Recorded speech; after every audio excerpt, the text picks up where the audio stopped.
All right, so this is based on work that I've done with Jim Silver, who will also be presenting a separate paper today.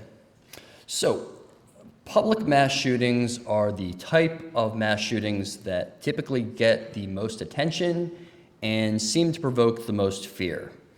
These are the incidents that occur at schools, workplaces, theaters, churches, restaurants, and other public locations. Now, the evidence is extremely clear that public mass shootings have become more deadly over time, and there are several different ways to demonstrate it. One is by looking at the deadliest incidents, the worst of the worst. And in this chart, we list the number of incidents that resulted in 8 or more victims killed, 12 or more victims killed, or 16 or more victims killed. And as you can see, the raw number of high fatality incidents has increased dramatically, really regardless of how high fatality is defined. So more than 3 times as many high fatality attacks have occurred from this 2010 to 2019 period as during any prior decade or partial decade.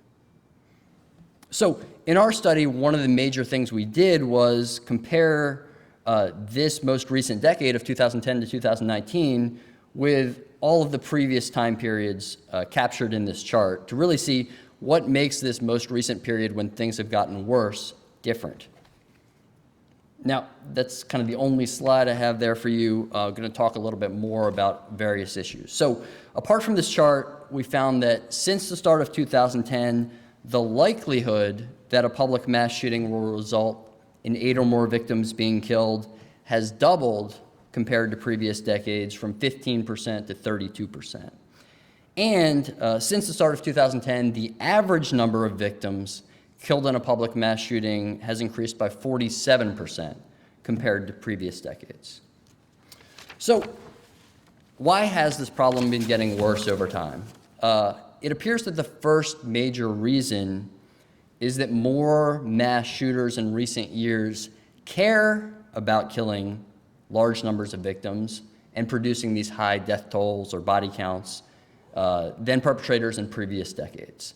And the reason why they want to kill more victims appears to be rooted in the unintended consequences of media coverage of mass killers. So we found that since the start of 2010, the number of these perpetrators who've been seeking fame, attention, infamy, or legacy has approximately doubled. And unfortunately, these perpetrators accurately recognize that the more victims you kill, the more media coverage you receive. As a result, today's mass shooters are actually incentivized to kill large numbers of victims, and then they're rewarded by the media with a tremendous amount of attention if they succeed. I did an empirical study which showed that during their attack months, many mass killers literally got more attention from the media in terms of the advertising value of that coverage than some of America's top celebrities, including Tom Cruise, Brad Pitt, Kim Kardashian, Jennifer Aniston, and many others. Now, another unintended consequence here is that this media coverage contributes to copycat and contagion effects. So we found that since the start of 2010, the number of high fatality public mass shooters who are directly influenced by a previous mass shooter has doubled. And what makes this worse is that these perpetrators often view body counts and death tolls as a form of competition. So to get as much fame and attention as possible, they often want to equal or surpass how many victims previous mass shooters killed. I have a few examples of just quotes and descriptions of perpetrators with this mindset. The 2012 Sandy Hook shooter posted online that he was impressed that a mass shooter in Norway had set the world record for victims killed. And then he personally went on to commit the second deadliest mass shooting in United States history as of that time. The 2016 Townville, South Carolina shooter wrote, quote, "I have to beat," and then referenced the Sandy Hook shooter, "at least 40. He also used his phone to Google deadliest US mass shootings and top 10 mass shooters. Fortunately, that individual was not as lethal as he intended.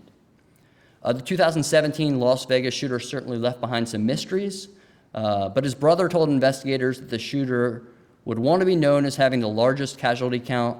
He always wanted to be the best and known to everyone. 2018, Parkland, Florida. The school shooter said in his cell phone video that my goal is at least 20 people. When you see me on the news, you'll all know who I am. Shortly thereafter, also in 2018, a man in Maine was arrested, fortunately before he attacked. The police chief in that case, however, said that this individual expressed the intention to become the most notorious school shooter in American history by exceeding the number of people killed recently in Florida. And then even more recently, the 2019 El Paso shooter reportedly participated in an online forum where mass shooting death counts are referred to as the score, with the most lethal shooter in history having the high score. Now, from a policy perspective, the solution to this seems obvious. Change media coverage of mass killers. Remove the guaranteed reward of fame, attention, and infamy. Remove the incentive of more victims killed equals more fame and attention received. And reduce the influence of these attackers as celebrity role models who can then inspire copycats. So, more specifically, it seems like the most effective change here would be for the media to continue to report the most important details of the incidents, but to stop publishing the names and photos of the mass shooters themselves.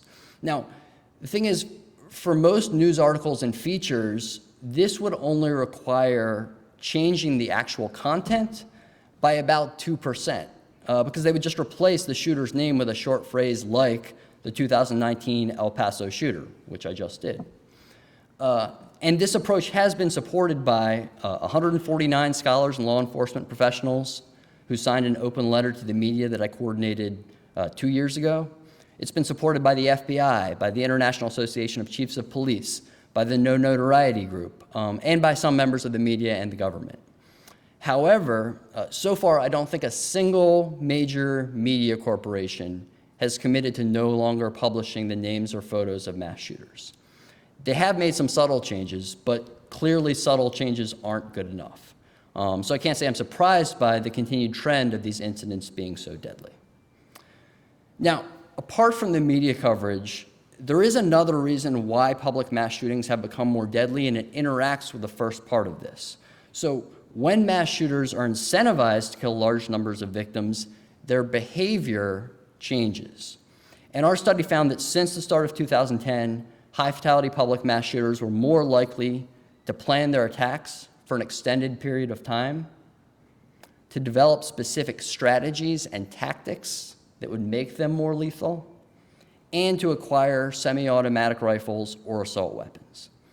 And it's not surprising that these factors contribute to how many victims they kill, because highly motivated perpetrators who then carefully plan their attacks and acquire extremely powerful weapons can do a tremendous amount of harm.